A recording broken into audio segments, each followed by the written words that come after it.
So, I want to preface this video by just saying that I've already graduated, and so while I appreciate the value of this assignment, I don't really want to share my identity completely.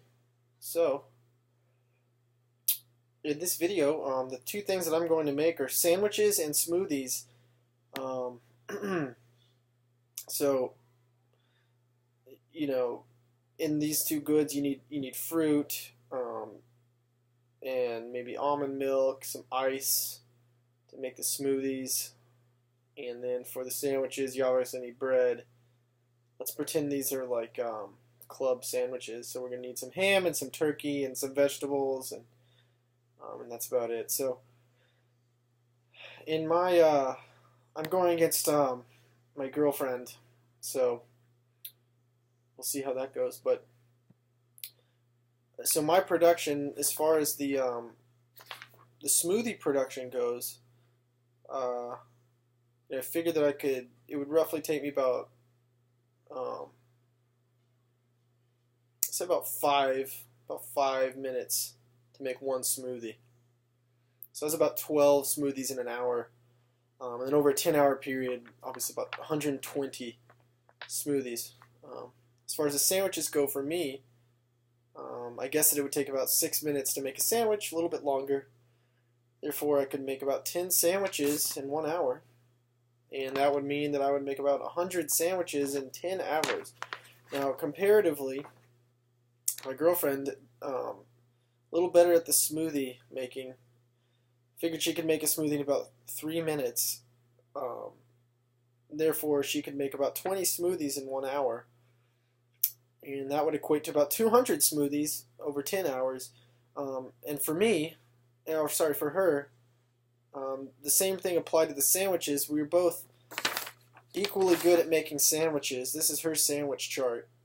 She can make a sandwich in the same amount of time, so about 10 sandwiches an hour, 100 sandwiches in 10 hours. This is her graph. And this is my graph. Now I highlighted that inside the graph is attainable, yet not efficient. On this PPF line, it is efficient, and then outside of that is unattainable. And so, the concept of absolute advantage is, essentially just means that, it's if I have an absolute advantage, I'm able to, perform that activity more efficiently than someone else. And so, with that, when you look at these things, it turns out that she has a comparative advantage, an absolute advantage in making smoothies. So it makes sense and we're actually both the same on the sandwich side. So it makes sense for her to make the smoothies. So if we both specialize in our comparative advantage, she makes smoothies and I make the sandwiches, then I would end up making about 100 sandwiches over the 10-hour period, and she would make 200 smoothies. So that increases our total production of both of those things.